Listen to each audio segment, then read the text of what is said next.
Okay, today I'm here with Chris Clements. You're the Director of Youth Ministry That's at correct. Columbia Bible College, Yeah. which is a special place in my heart because this is where I went to college for 2 years, where most of my formation as a youth pastor really happened here and an internship. So between those two things, but CBC has such an impact on my life. So I love that I get to come here, get to talk with you. Yeah. And good to have you here. Thanks, Yeah. Chris. Yeah. Maybe we can just start with, can you tell us a bit about your story, how you came to be here, maybe a bit of history to give us some context of who you are? Yeah, I'm happy to. So I would have been in youth work and associate pastoral work for 16 years. And so the job description was youth and discipleship pastor, which means make sure the young people are becoming Christians and disciples, and then whatever is falling through the cracks, make You sure also get all that. Make sure that great. doesn't. I think that included changing like the church sign and other very prestigious roles. I've done that a few times too. Yeah. Yep. So that is my church experience, and you learn to really love young people and love the church, and you feel God's heart and care for them. And I don't know. I don't know if I should admit this on camera, but after sort of 16 years of 5 nights a week, Ontario has a bit more of an aggressive ministry culture, and I had kids at home, and I just was thinking maybe I can serve the church in a different capacity. So I did some advanced degrees and research and those types of things that many people consider boring, but I thought were wonderfully interesting. The Lord creates some of us as just great nerds that are introverts but still love the church. And so if you're a nerd and an introvert, God has a plan for you. But great to be here. So this is year 3 at Columbia Bible. Wow. And our young people, or our students, I should say, are coming up and discovering God's plans for their life and their purpose within the church. And it's a real joy to see them launch and have confidence and experiences and develop as people that carry the image of God and the heart of God for the church as well. Wow. So you moved out here from Ontario? We came out from Tri-Cities, which is Kitchener, Guelph, Waterloo. Yep. And the mountains helped in BC, and the oceans helped. But we have felt a resonance, I think is the best way to say it, with the work that is happening at Columbia Bible. Yeah. That's awesome. I mean, me too. I love it here. So Yeah. the little bit I get to come and be on campus, and that's great. What is something that you think youth pastors need to be thinking about right now? As we're facing all sorts of things in our culture, and you're here at the college teaching upcoming pastors and other people in ministry. What do you think are some of the key things you're seeing that we need to be thinking about as youth pastors? Yeah, I'm so happy to answer this. There's a lot of things, and we could say many things, but I want to start at least somewhere. I'm thinking of Blaise Pascal. Okay. And he's not a youth worker. And in fact, he lived many, many years ago. But he lived in France in 1650 some odd.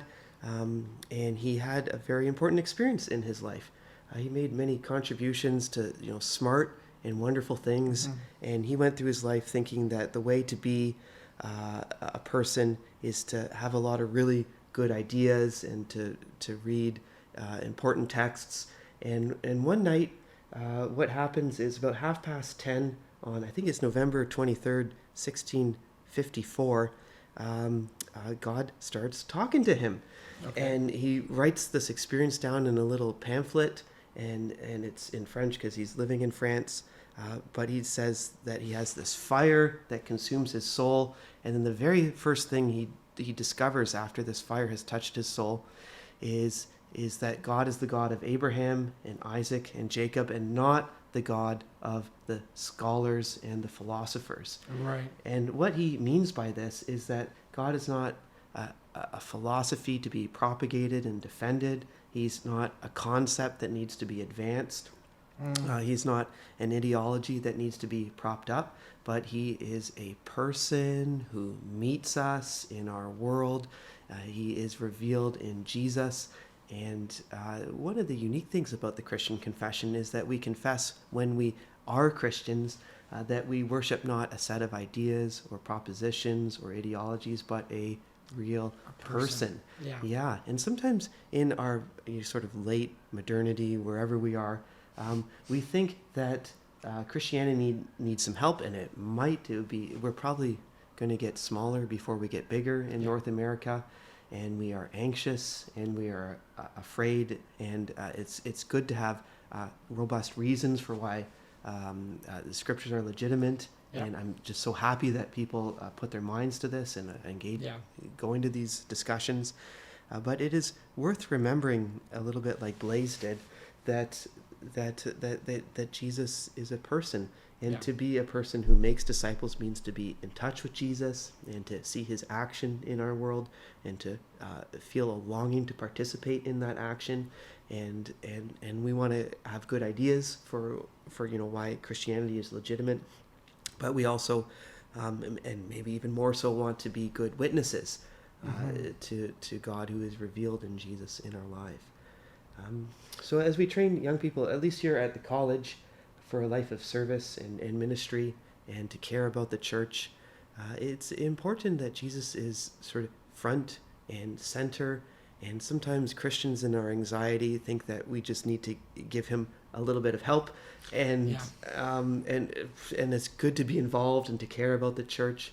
But it would be very important that we remember that Jesus is the one who creates the church and shepherds the church, and we participate in his action.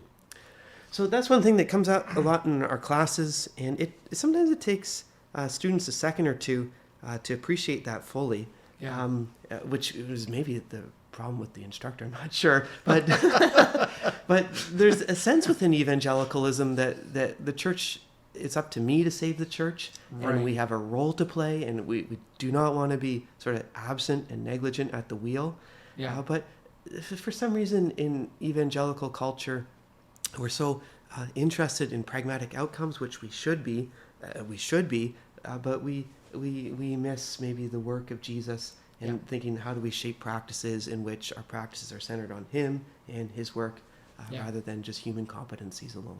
Yeah, that's so good. I find that a lot in youth ministry myself. You can get so caught up in the doing, and like, I'm a capable person.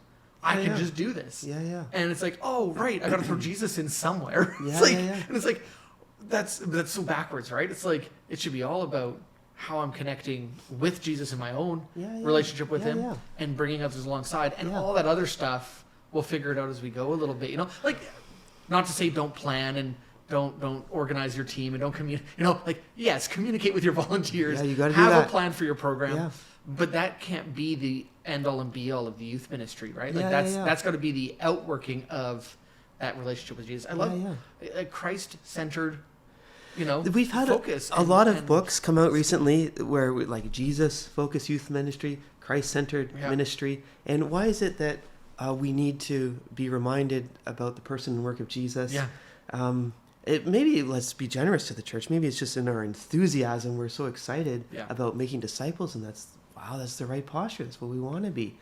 But I think it's also fair to say that the church is a creation of the Spirit, and the church is sustained by the Spirit, and to care for the church means to shape practices where the goods internal to the enacting of these practices are coming from the heart of God, and they're not immediately rising and falling on human competencies. So I think that's good. I think a very humbling theology that I learned here at CBC years ago was the theology of the mission of God, Missio Dei. And this idea that God is on mission. And I don't know if the professor actually said this or not, but this is what I grasped was God is on mission, and his mission will be accomplished. Whether I'm capable of participating or not. Now, I'm invited to participate, which is the incredible gift that God gives to his people, is we get invited to come alongside. Adam and Eve are given the invitation to name the animals and tend the garden. They're not it's not like God's like, oh, I could just do this myself. But he invites relationally people to come along. But his mission will be accomplished, whether I'm competent or not. And so it's like, it's not about my competencies. It's not about my skills. It's not about what I can pull off. It's about whether or not I'm willing to partner in relationship with the God of the universe on the mission he's already doing, and just come along with him. And I find that was a very eye-opening and humbling theology that I first encountered here. Yeah, there's nuance to this, and I guess in a college setting, Andrew, we tease out nuance, and it's really frustrating. Which is wonderful. Which is why I'm here for this conversation. That's what you want to do. What if I showed up to youth ministry and I'm just thinking, well, the Lord will do everything, and I'm just a heart of gold and no organizational skills. Right. Okay, so strike 3 probably. Yeah, that's right. Yeah, they're probably done. Yeah, you might be in a bit of trouble. Yeah, you might be in a bit of trouble. But the answer to that is not to take Jesus out of the picture either. Yeah. So creating disciples is not a matter of finding the right, and I'm going to use the language of techniques and practices here. So techniques are sets of actions that we do that have goods external to them. So if I sort of arrange a set of psychosocial dynamics, like if I play dodgeball in the right way and have small groups in the right way and say the right things at the right time in a message, and I mean, try to have a good message, please. That's right. Yeah. But ministry is not a matter of techniques where we do the right things in the right way and therefore the goods are produced. And we'll pump out a conveyor belt of new it's Christians. not mechanistic in that way. Yeah. Ministry is participating in God's action, and I'd love to use the language of practice here. And by practice, I mean that we see something of God's goodness, and then we participate in it, and we celebrate it, and we articulate God's goodness to one another. Right. So even in the act of, say, dodgeball, what is God's action when we gather for dodgeball? Well, one is that we've gathered. So at the center of this thing is Jesus is calling his people together. Community is something we take joy in. So maybe there's God's goodness present in the community gathering and chucking balls at each other's head, but we have some joy in it. Absolutely. Maybe there's beauty in God's goodness in the sense that, I mean, there's a bit of vulnerability in dodgeball. Have you ever been smoked in the face and you're not sure what's happening for a second? You take a risk and a stand on your being in this. And these are all gifts that God gives his people. And I don't know if I'm arguing for dodgeball to be like a spiritual and a Christian practice, but it nearly is. It nearly is. But so let's leave dodgeball to the side for a second.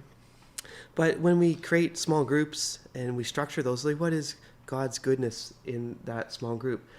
Perhaps the capacity of this group to be committed to one another over a period of time, that should shape the practice. So maybe our small groups would be well formed if they are sort of cohorts that come up through our youth ministry, if possible. And I know things change and things happen, but being committed together is a gift from God, and we want to shape a practice in that way. We want to celebrate God's goodness, and we want to witness. It's not just a privilege, but a duty that we proclaim God's word to one another in Christian communities. So maybe in our youth small groups, it would be appropriate for not just the leaders, but the participants as part of the small group activity to say, here is a verse that was important to me this week, and to pray for the group. It may be important. We want to be careful about how vulnerability is enacted with vulnerable populations, namely young people. But if we sort of train our leaders in order to shepherd this, and young people don't feel taken advantage of in any capacity, and that's really important. That's tremendously important. Space of trust and not taking advantage. But maybe we want to say in a small group, we want to sort of cultivate some capacity for trust. And remember that these are your peers, and some things belong with your parents, and some things belong with your pastor, and some things belong with the counselor, and not everything belongs in the small group. But if you're having a difficult week, the small group can be a place where you try to put words to your experience.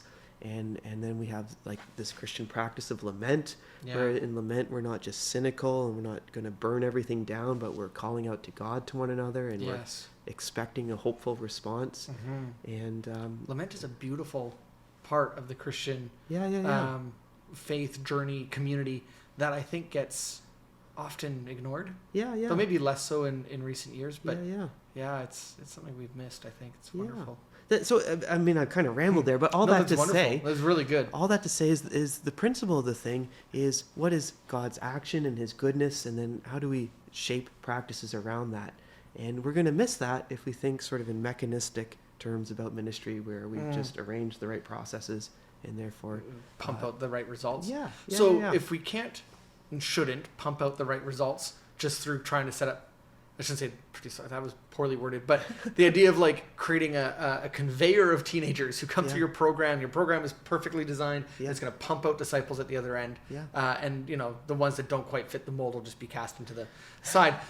So if that model of discipleship is probably not ideal, it's a type of discipleship that I don't know if anyone's actually practicing it, but maybe, or some version of it, I suppose so. We get very programmatic. But if we don't want to do that, then what should we be doing? What should discipleship look like in our youth ministries? And we talked about this a couple days ago. And so I'm really interested to just have you explore that again, this idea of what it looks like to do discipleship today with our youth, and what does it look like to take risks within that discipleship? And so, just kind of give that back to you again. So happy to chat about this as well. This may be a little bit of a critique of the way I practiced discipleship when I was in pastoral work, and I think one of the things I did wrong was sort of some of the things we're talking about. I thought if I just thought carefully enough about how to arrange the mechanisms of the church in the right way, then out come disciples, and maybe Jesus was missed in the process a little bit. One thing I'm interested in is risk, actually. And as we read the scriptures, what do we see? The kingdom of God is like the individual who sells everything they have in order to buy this field, and the individual's parents think this is such a silly thing to do. Why would everything you worked for, you're going to buy a barren field? And the neighbors and the friends, or maybe the spouse, are like, this is a very bad idea. Why would you do this? But the individual sees something in the field and sells everything, and they buy the field, and then they come into a treasure of incomparable value. There is inherently risk in the way that this person is living in God's world. But it's the right sort of risk that's understood through the logic of the kingdom. Let's have another example. There's so many. Abraham becomes the father of faith in a few ways. One, he leaves Ur the Chaldeans and goes to the land that God promised, and it's a very silly thing to take up everything that you've worked for and go to a foreign land just because God said. But he does it, and it's that act, and another act is reckoned to him as righteousness. And this is a troublesome story, but Abraham and Isaac. Totally. And he's. Oh dear, do we want to get into this? Well, but it's a very important story. Go for it. Can Abraham explain to himself or to Sarah or to Isaac or to the servants it takes 3 days for them to get from the camp to the mountain, and the text doesn't record him saying this is why we're doing what we're doing? And the New Testament says Abraham reasons that he can get his son back, which is good, but I bet he's still sort of nervous about what he's doing. For sure. Well, and all he says in that story, right, I think, is that he says to Isaac, God will provide. A lamb or whatever. Or God will provide the sacrifice. And so he doesn't really explain it the whole time. What's going on. And at the end of Genesis 22, God, like, you haven't withheld your son, your only son, the one that you love. And when you love people, I mean, sacrificing is a very bad idea. I think in general, that's a good general rule to hold on to. But this act is he's the father of faith because he's acted according to a logic that he himself couldn't come up with his human capacities, but he was invited to participate in. And then we can do this time and again throughout the scriptures, wherein Jesus is in the garden, and if there is another way, I just would be really happy to take that other option. But there isn't another way, so Jesus has to act in tremendously risky ways to the fact it costs him everything that he has. And Hebrews 11 says, without sort of the faith, it's impossible to please God. And I could keep going, but maybe we'll stop there for now. But you're right. There's a ton of great stories, whether they're parables or historical accounts, of people trusting God and taking great risks because they trust that God is is good. Yeah. And that God is calling them on mission. Yeah. So, well, let's think about this a little bit further then. What is the logic of our world as it stands presently? When I told my parents I'm going to become a youth pastor, what are they thinking? You're going to never own a house, which... might be more true than they'd like to admit these days. Which is true. Welcome to the Lower Mainland. Yeah, and you're going to not... there's no, like, pension. Let's not make a list. Yeah. Be a youth pastor, everyone, please. We need youth pastors, but it is a sacrifice and a risk to step into the ministry. And I don't think just into youth ministry, but to step into ministry. You risk something. Yes. And is a it... lot of something. My poor parents, maybe let me not center them out here, but people generally in our culture, I think the way to live a good life is to make the world available, attainable, accessible, to increase our share of the world by increasing our possibilities. And when you go into ministry, the world is not as accessible as it would be if you went into real estate or became a welder or a banker, or whatever else. I got offered a job as a helicopter engineer once. The world would be more accessible to you if you did that. But what do we see within the scriptures, Andrew, is that we... because we give everything up, those who lose their life, in a way, we have not lost our life, but we've also gained everything back at the same time. Abraham gives everything up and then receives everything back. Jesus gives everything up and then receives everything back. There's this logic to faith that makes no sense in a world in which we want to make everything available, attainable, accessible, to increase our share of the world. The way that we understand this form of living is by having this sort of way of life that is given to us that comes from above, that is an expression of God's heart for the world, and it's the right way to live. If we're going to make disciples in our place and in our time, and we've already talked about saying, Jesus is a person, and we want to respond to him with our practice. What a really important practice that we want to both model and talk about is the practice of being a faithful person. And by faith, I mean faith is a set of doctrines, and doctrines are so important. We worship the God that we know, John 4, and it's good to know God. So don't throw your doctrines away. That's right. But faith is also a set of actions that is a step into the unknown, and we would just be negligent at the wheel if we didn't see that in Scripture as a very, very central way in which Christian living or the way Hebrews people structured their life, and maybe we should do the same here. The way to make disciples is to inhabit this logic of faith, wherein we're not specifically aiming at making our world more available, attainable, and accessible, and increasing our share of the world, but we're aiming at Jesus and his kingdom and this logic that seems so strange. It's like the mustard seed, where we think that nothing interesting or important or significant is coming from this very small seed, and we would be much better to spend our time planting, whatever other sort of seed. When the mustard seed is planted, what happens? It grows into, I guess there's some debate, but the largest of garden plants at least, and maybe approaching the status of a tree. But very surprising things happen, is the point, from this very unsuspecting beginning. If we're going to disciple young people, which I think is a wonderful calling and privilege, and we should do that, we need leaders who themselves are living according to the logic of... I use the language of risk because I don't want to sort of pull out. There's these two types of faith. One is where you have doctrines, and one is where you have practices, and that is sort of a bit more complicated. But living according to a logic of risk, wherein we do things that don't make sense according to the logic of our culture, but make sense within the logic of the kingdom. And if we're going to invite young people to live in the logic of the kingdom, then the leaders have got to be living in this way and talking about what it means to live in this way. And then our young people, we want to give them doctrine. That's so important. But we also want to invite them into a set of practices wherein they find themselves living in this way as well. And we understand the world through thinking about the world, but we also understand the world through living in it. And if you're going to understand God's world and God's way, one of the important things that's going to happen that is living in God's world, in God's way.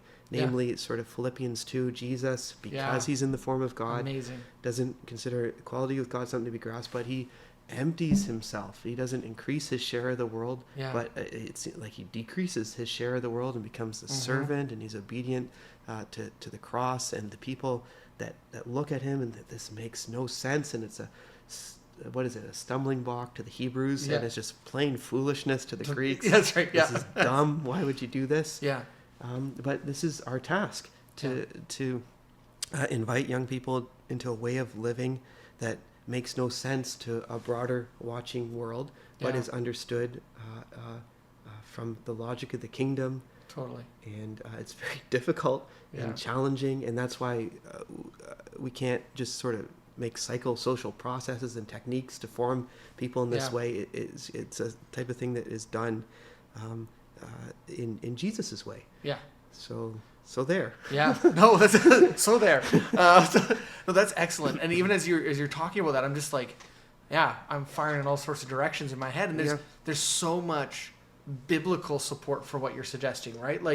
I hope so. But there's so much more even than the ones you gave. You gave a bunch, but there's so much more. Like even as you're talking about Jesus living a risky lifestyle, the Son of Man has nowhere to rest his head, right? Like foxes have holes and birds have trees. The Son of Man has nowhere. And it's like he didn't take more. He never owns a home, right? And that's okay. It should be okay. He's the Son of God. I think about, as you were talking about the pursuit of having a greater share in the world, and then we think in the contrast of Paul's writing in 1 Timothy 6 or Philippians 4, like I've found the secret. It's godliness and contentment. And I had a great conversation about contentment earlier today, in fact, just talking about what contentment is, and it's not happiness or even joy. Contentment is being satisfied in what you have where you are. And as Christians, I think we sometimes really forget about contentment. To be content and satisfied with the God who has loved us, and be satisfied with what we have and where we are, and satisfied with what he's given us. We have the Son of God who has given us his life and now lives in relationship with us. Are we content there? And I think that's an incredible thing to explore. This is so important. What does our modern world sell us? They say happiness is somewhere else. You got to get there, and you got to attain it, and you got to make the world controllable. And when we try to live in this world in a controllable way, what happens is we find that our sense of wonder is diminished, and our sense of anxiety is increased. Absolutely. And we see this in our culture, right? Absolutely. And the logic of the kingdom is not only the right way to live, it's a very beautiful way to live. It is, because we're participating in God's heart, and you feel his care for the world and care for his people. And I'm going to end up making all my points again, so I'll just cut it there. It's an incredible thing, and it's hard to express the great joy, fulfillment that you experience when you're living as much as you can, or as best as you can at the moment, and constantly it's a journey, right? This doesn't happen overnight. But when you're trying to live in the way that God calls us to live, there is something incredible about that life that you just simply don't get until you do it. I've really wrestled with that. How do I cast that vision and excitement to students in a way that it's not consumeristic? You can have this really fulfilling experience, just do columns A, B, and C. It's like that doesn't work. But when we come into that relationship with Jesus and start to live that way and risk our social credibility, our finances, our whatever, our positions and status, when we start to risk those things because of something greater, that is God, not for our gain, but because he's already great, it is incredible. And there's a freeing, there's a contentment, there's a fulfillment that starts to take place in our lives. And I think there's an ongoing journey of that, of continually surrendering more, or taking greater risk with the things the world says not to risk, that God says it's okay to risk. And doing that more and more, you find more and more is there, but it's so hard to describe that to someone. Like even now, I don't think I'm describing this well, but it's something that's so hard to describe. Yeah, well, to another person. Let's try something. Okay. So the way you described that, you were sort of giving a sales pitch. You're like, to make the world. I'm a promoter. Well, I worked in sales a long time before being a pastor. You're very good at it. Thank you. You said you told me to live a fulfilling life. You got to live it the Jesus way. But how have you structured this? Like the point is the fulfilling life, and then Jesus becomes the tool. Right. Is what I heard, and I don't think that's totally. Yeah. No, necessarily I didn't what say you that. meant. Yeah. But that what has happened here is that this sort of modern logic has so permeated to the point where I'm not even aware of it until you call it out. That's excellent. Yeah, so you said, Chris, to make the world more available, attainable, accessible, what do you need? You need Jesus, and Jesus is like this back pocket phenomenon that you take him out when you need him, and then you put away when you don't, and if you use him in the right way, then you increase your share of the world, and it's so backwards that it's like you really gotta struggle to talk about the world in biblical ways, because it doesn't come naturally to us in our setting. Yeah. A language that I think is helpful to sort of grasp this logic of the kingdom is the language of calling. And Jesus calls to me, and why do I respond? I respond because it's Jesus who is calling, and I don't respond because of the way in which he increases my share. You see, even I'm struggling to talk about this. It is so ingrained in us. You're absolutely right, though, that the call of Christ is like that is the focus. That's the direction. It's about Jesus. I had a great conversation with one of my mentors earlier this week, and I was wrestling with some just biblical theology as a whole, like the theology around the scripture and the authority of scripture, and not wrestling in the way that I'm doubting the scriptural authority, but just wanting some clarity into it. And actually I was asking him, am I off when I say this, or when I teach this in my youth group? Am I actually teaching correctly, is what I was worried about, that I maybe didn't know the nuances, and he would. And so and in that he said, what's really essential is that we come back that the Bible and Jesus can never be separated, because Jesus is the central figure. Jesus is essential, and we can't separate them into two separate entities. And I think that's a little bit what you're getting at here too, is this idea that we separate them as tools, and Jesus becomes one of the tools, but actually the Bible can't be separated from Jesus, but not because the Bible's essential, though it is in many ways, but because Jesus is that essential part that makes the Bible important, that makes our calling and life important. It's not what we gain or what we achieve, but actually the one who has called us into relationship with himself. This is so now we're getting into better language, right? So this is good, right? Like, well, not only better language, but we are approaching the world in the way that it actually is. Right. One quick comment: some traditions of the church call Jesus the Word of God, the Creator, which tries to hold both of those together, which I think is really important. Let's think about Jesus' call to, who is it, Peter in John 21 into ministry. Right. And how does Jesus call Peter into ministry? He doesn't say, follow me because you will be happy and your share of the world will increase. You probably won't. You're going to die at some point. Jesus is maybe even specifically critiquing this logic. That when you're young, you get to do what you want and your share of the world is large. And Jesus, when you're older, you're going to stretch out your hands, which we think is a reference to crucifixion. You'll be led where you don't want to go. Led where you don't want to go. Exactly. And then Peter sort of is like looking around him. What about this guy? And then what is Jesus? This is a paraphrase, but Jesus said, don't worry about the others. Just you follow me. And it seems to be that Peter's motivation for following Jesus is the fact that Jesus specifically asked him to. Right. And but in John 21, sorry, I'm going to cut you off. Please. In John 21, Jesus reestablishes Peter's call by asking him if he loves him. And so this is the right thing to say. Right. It's not about Peter's 3 years of training, or his skills that he's developed, or even his willingness to follow. Jesus asks him, "Do you love me?" Okay, then go feed my sheep.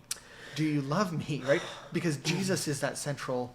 He is what we're pursuing, not the ministry or the things of the world. Andrew, this is great. You get an A plus. Oh, good. You only had to correct me once there. Yeah. No,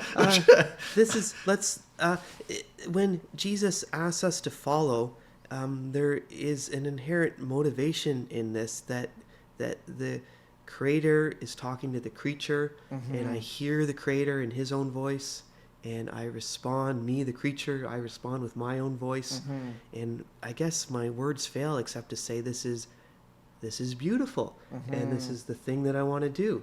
And it's not for something outside of this relationship that I'm in this relationship, but it's for the sake of this relationship that I'm in the relationship. That's huge. And so discipleship is not... discipleship is... Correct this if I'm off to lunch. Discipleship with students then is actually helping them develop the ability to hear God calling. I really think so. Yeah. It's less about, although there is a place for spiritual disciplines. All the ones we've mentioned already. Dodgeball, and all those other disciplines that go along with that, silence and solitude and stuff. But it's not about just developing a set of disciplines. It's actually about learning, and through those disciplines, I think the intent of those is to help us hear God's call. But the goal is not the disciplines, but the goal is hearing the shepherd. Well, let's fill this out a little bit. The disciplines are ways in which we hear the call of God. So if I'm in church on Sunday, which I am, and there's no judgment here. You're all right. And I I'm attentive during a sermon. What is liable to happen as I practice the discipline of hearing is I'm liable to hear God call to me. This is like the purpose of a sermon, that God talks to His people and the people hear. And so as I engage within this practice of sort of communal Christian worship, it is a live option that I hear God call to me in a particular way. So it's within our practices that we hear God. Now, let's imagine, and this, happens from time to time. What if the sermon on Sunday is, preacher, heart of gold, but just, it was boring or something. Yeah, that's right. We've never preached a boring sermon in our life. Yeah, all of mine have been great. Okay. But what if surely this never happens. But what if we join together on Sunday morning, and it doesn't immediately feel like God called to me, but the practice is also in response to the other times that God has called to me. So there is meaning, and I'm establishing myself in this relationship between the creature me, and the Creator, God, as I join with the body on Sunday morning. And in both of those, what we see within this practice is that we have this relationship with God where He calls to me, and that happens in the practice, and then I respond, and that happens in the practice as well. Right. And so our practices are our basic way in which we inhabit this relationship that we have with Jesus, who has revealed Himself to us. And the practices are not secondary, but they're just basic expressions of... Right. So practice and program don't become the enemy. Practice and program need to become a mode or a space in which we interact with the call of God. Practice is a means by which we're responding and hearing, hearing. Program becomes an environment, an atmosphere in which practice can be activated, engaged in. Engaged is probably a better word. And that's excellent. So in the youth ministry modeling, it's not that we need to be, and I've heard this in the past, is programs are bad or whatever. And I think what that was getting at is what we talked about earlier about the idea of trying to create a program that just pumps out disciples at the other end in some way. But rather, programs don't become the enemy. Programs become the space in which practices are introduced, taught, experienced, so that young people and their leaders who are amongst them and their pastor can begin to interact in call and response with God, essentially.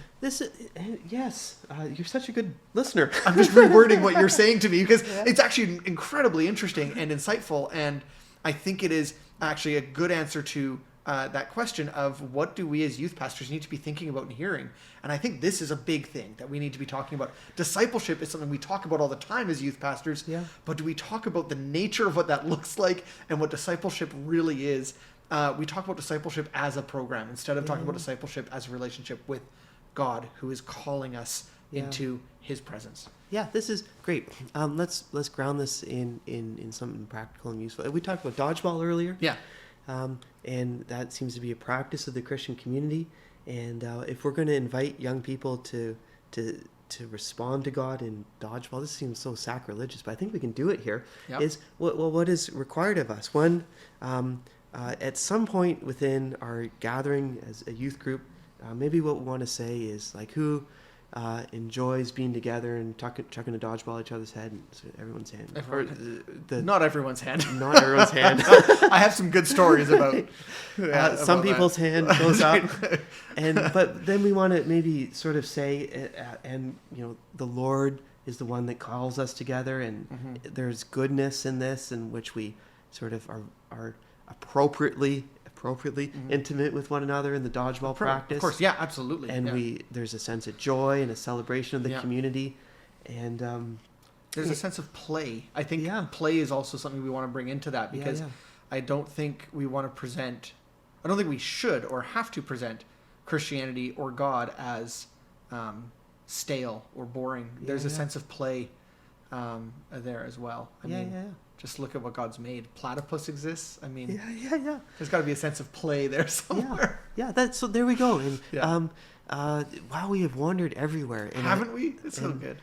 It would be, maybe, I don't know if we've lost everyone. It would be helpful to just sort of tie this together. So the things that we said, number one, we really want to think about Jesus as someone who's active and present in our youth ministry. Yes. And then we said he actually is active and present even in dodgeball. Yes. Have good small groups, have a good sermon. I'm not trying to overshadow those. I'm just saying even in something as banal as dodgeball, that God's action and present is possible. We said we want to invite young people to see and participate in that. So if they're in this relationship where God calls to them and they respond, then it's helpful for them to understand what is happening in dodgeball that's sort of biblical and important and a gift.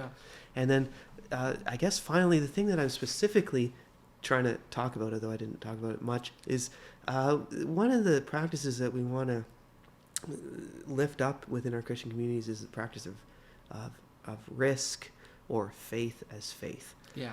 And if we only ever play dodgeball, we would have a good time, but we also want to attune young people to the fact that God's world is different than the world that presents itself to us through sort of modern secular democracy. And I'm so happy to live in a democracy, and I'm not interested in moving to sort of a totalitarian state.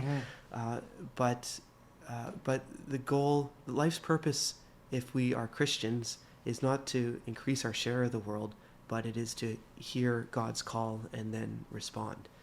And that's going to involve what is sort of experienced or looked like as risk within our world. And I just sometimes think that element of Christian faith is overshadowed in North American evangelicalism.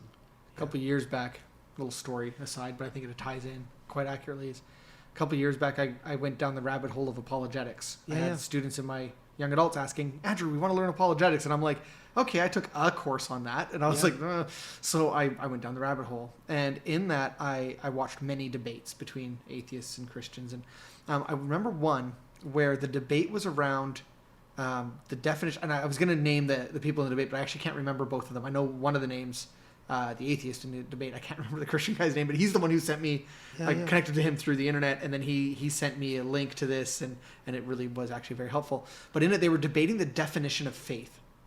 And the atheist had defined faith as pretending to know what you cannot know. Okay. Interesting definition. And the Christian argument was essentially, he said, faith is trust, but it's a trust that has to be enacted on. And he used an analogy. This is the right thing to say. Of a parachute.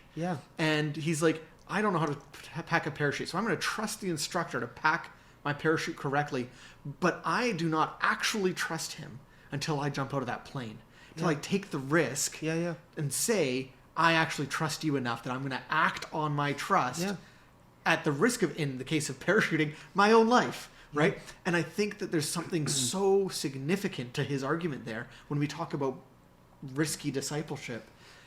In do we trust God enough that we would jump out of the plane?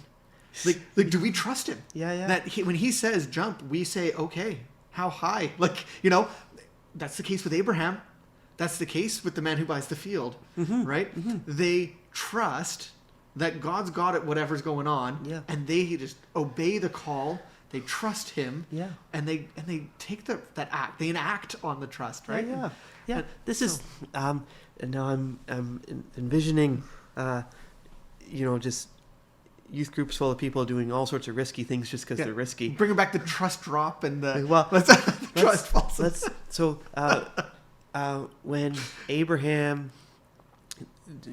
takes Isaac up the hill, and it's a troublesome story, and we don't always understand what's going on. He has some sets of understandings about who God is, namely that he has proved himself faithful in the past, and he's taken about Ur of Chaldeans into the promised land. And so he's sort of carrying forward what we might call a tradition.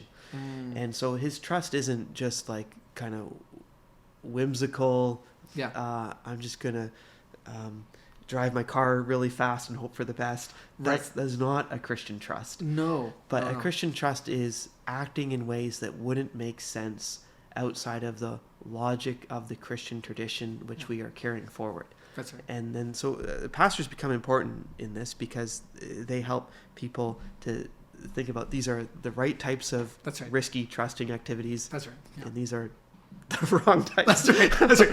There's certain amounts of risk that are in line with what God might be calling or is calling, and then there's types of risk that are just risky and dangerous, right? And I think that's a fair statement you're adding in there. Chris, this has been a great conversation, but I don't want to eat up much more of your day. You've got lots to do to finish out your semester, I'm sure. There's a lot more to this discussion we could have. I had, as we're just talking, more coming into my mind, and lots of questions about, okay, so now what does it look like for a youth group to take risks? So maybe that's a question you can start thinking about. And those who watch this can start thinking about, okay, what does it look like for my youth group to take the right kind of risks together and individually? But I love the idea as a youth pastor, start thinking, well, what does it look like as my group to take a risk together? And how do I lead them into that risk taking in a really healthy and exciting and Christ-centered way, that it's not about just taking the risk, but it's actually about who it leads us closer to and who's calling us to that risk. I think there's a lot more discussion to have there. I don't want to use up too much more of your day, and this has been a very good conversation. I hope you enjoyed it as much as I did. Very, very good. Very engaging. Yeah. Thanks so much for taking the time and being willing to do this. So not at all, man. Yeah. It's cool. We'll catch you soon and appreciate your time as well. Thanks, Chris. Scene. I've been going around and visiting youth pastors. Actually, you know what? I want to pick up on something else you said instead. I was like, I have notes here, but we're not beholden to them. And we were talking about this briefly just a moment ago about being gamers and nerds. Yes. And you just mentioned being a nerdy introvert. I love that. Yeah. Okay, so just really quick. So you talk about being a nerdy, you talk about being a gamer. So what does that mean to you, to be a gamer? Oh, geez. Well, now I'm unprepared.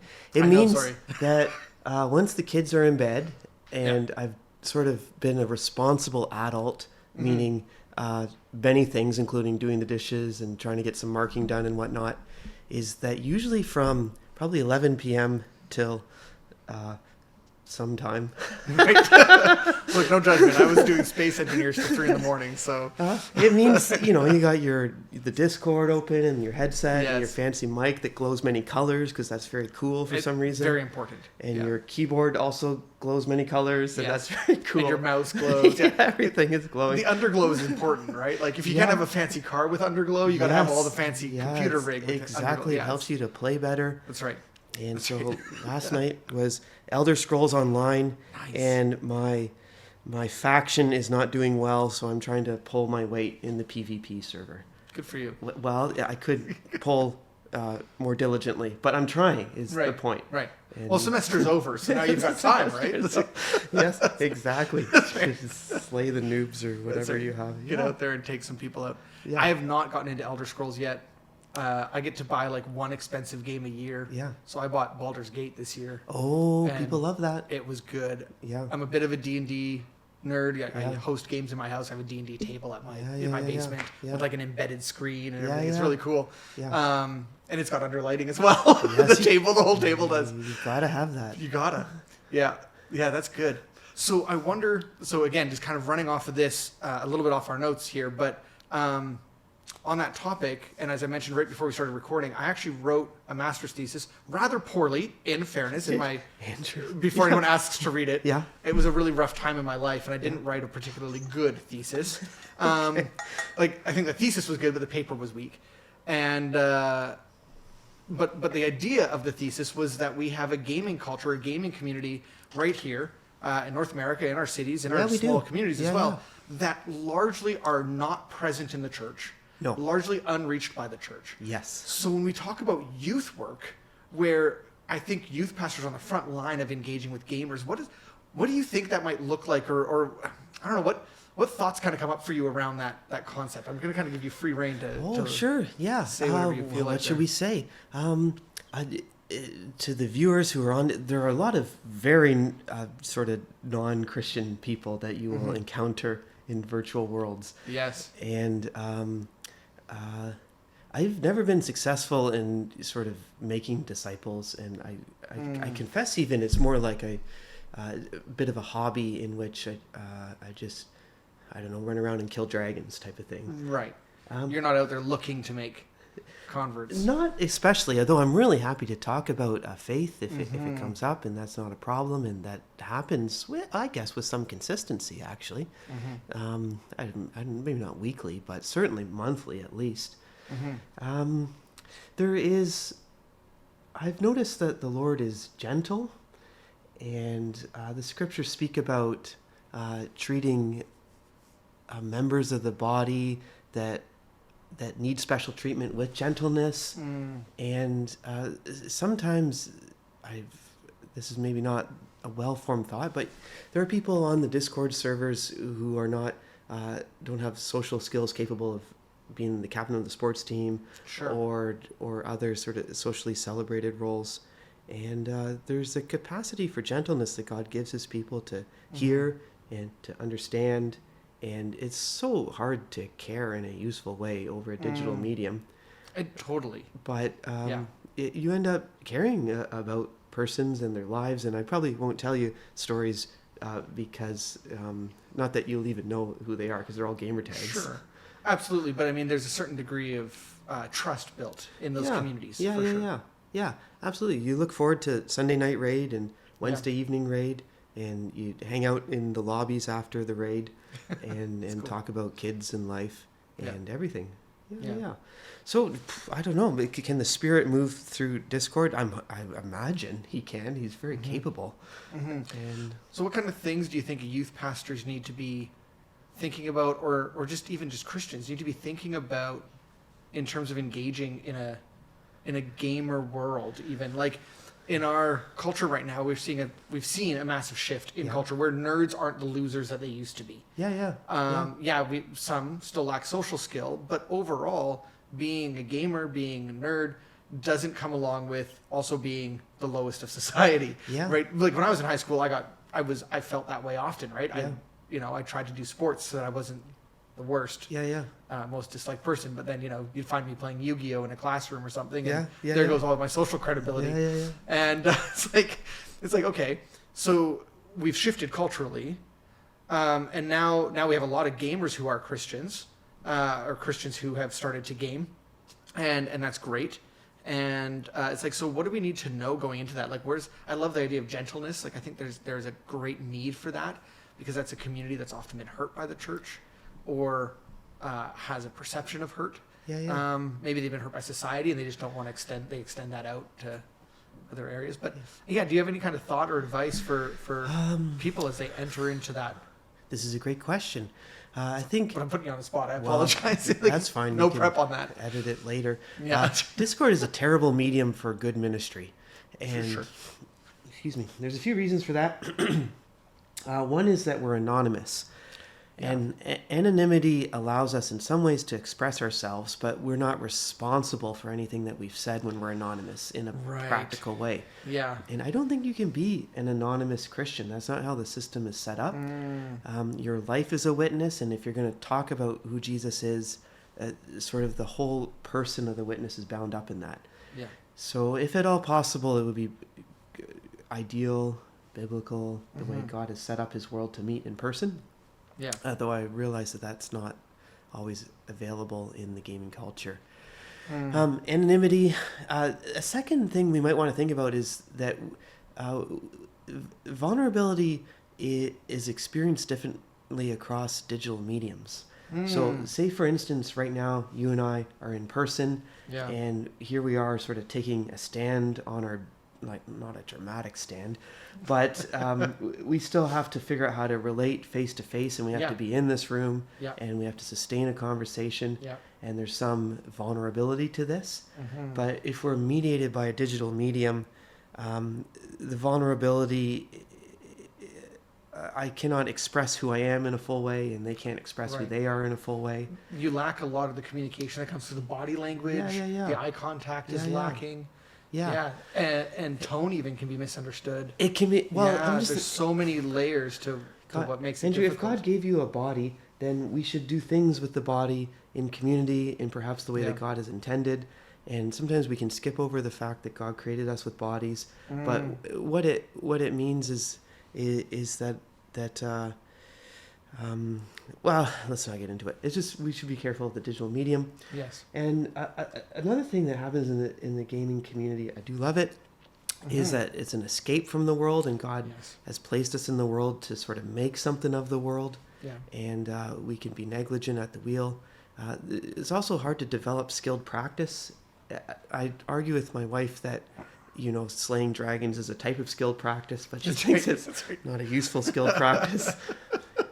But if we carry the image of God and we're to sort of name the animals and order God's world in his name and be responsible and obedient, then there are other things we want to do with our lives outside of Discord lobbies. Yeah. So I guess I'm waffling back and forth and have maybe interesting a more competent answer. Well, what's happening here, because I didn't prepare you in any way. No. You kind of brought it up and I was like, oh. Yeah. But what I kind of am hearing here is really we're kind of processing together here. Yeah. And you're kind of thinking through it on the spot, which is really actually a good thing for, I think, people to see. And I'm really enjoying it too. Because it shows us how a person might process and think through, how does this play together? This Christian call, this Imago Dei, and all of that play into a very digital world and a very connected online community. And this is stuff I've been wrestling with for a long time. I journal on this kind of stuff. I try to find videos and books on this kind of stuff. What I find is really interesting is I agree with you about the warning around connecting digitally exclusively or even excessively, because it does have a number of issues, and it promises a false sense of connection. It does. And so it promises that you're going to be part of a community, but then when the game turns off, you're alone still. So it delivers a false bill of goods around the idea of relationship, attachment, and community. It creates a type of community, but it's not a fulfilling enough type for human need for connection with other people. Yeah. Right? The attachment isn't there, because attachment, I mean, I'm using a term for within attachment theory, which you probably know a little bit about, but I'm assuming, I don't know, that was maybe not a fair assumption. Modestly, yeah. Okay. But in attachment, like eye-to-eye contact, physical touch, all those things play into attachment. Yeah, they do. So being able to shake someone's hand plays into attachment. You can't do that digitally. And so I think you're absolutely right that there's a danger to the medium. And I mean, you and I could probably dialogue on that more, but it's something I've put a lot of thought into, and maybe it's not fair for me to take over this interview, because the idea is I want to hear from you. But I really appreciate you just thinking about it and wrestling with it. And I think there's a space there where Christians need to be. What that looks like, I think, is the challenge. And I don't even know. So really like that wrestling. That's a good question. The Spirit is able to make up for our weaknesses and our deficiencies. And even if we're in person, we say the wrong thing and we're awkward and we're embarrassed. The witness of the believer is difficult over a digital medium, where we don't interact with persons maybe as persons, but as I don't know, man. How do we interact with them? They're sort of like I don't know. You'll have to edit this out. I don't have to, but yeah. Yeah, okay. I mean, you haven't said anything inappropriate or wrong, No. so you're just wrestling, and that's okay. Well, what does But I it can edit some of this out. mean to? What is a person? It's not just an idea, but it's a voice, and the person cares about the world in a particular way, and the person is involved in the world in a particular way, and the person has like a set of practices in which they are attuned to the world in a particular way. And I think the Discord medium only allows a particular slice of that to arise. And so I don't think you can say in a truthful way that you know someone if you have just interacted with them in your gaming lobbies. Yeah. But I mean, the Lord is capable, so I think so too. Yeah. And of course, as you were talking there about the limitation, that a person, you only get so much of a slice of them on the digital. It kind of made me think a little bit. I was talking with people this week a touch about the Trinity and the concept of beings and persons. Yeah. Right. And I wonder if when we engage with someone digitally, we don't see them, we don't have a direct connection to them, we start to lose some of the personhood and see them more as just, you're a being, you exist, but but we miss out on something there that's personal. Yeah, that's good, Andrew. But I wonder if that's maybe my brain's just in that place. No, well, let's follow this through. To be in community means that we ideally we love one another, and love is the self-giving disposition, and it is hard to have a self-giving disposition to voices in your gaming lobbies. I mean, you end up maybe treating them like tools or means to an end. I'm not sure how to express this exactly, but suffice to say that we end up caring more about others when we are in person, and our practices are shared and our lives are shared, and we have sort of non-anonymous ways of interacting. And care as an empathetic stake in another person's well-being is just more difficult or truncated through the digital medium than it is in person. Yeah. So I think you're absolutely right on that. And like, I'm in a number of Discord groups and game groups and guilds and all sorts of things. And you get to know the people, and you do start to care about them, but it is very different than the in-person. And like, I agree with you. And I think that there's risk there, but I think there's also great need there. So how do we find the two? Yeah. And that's the challenge. Well, there is.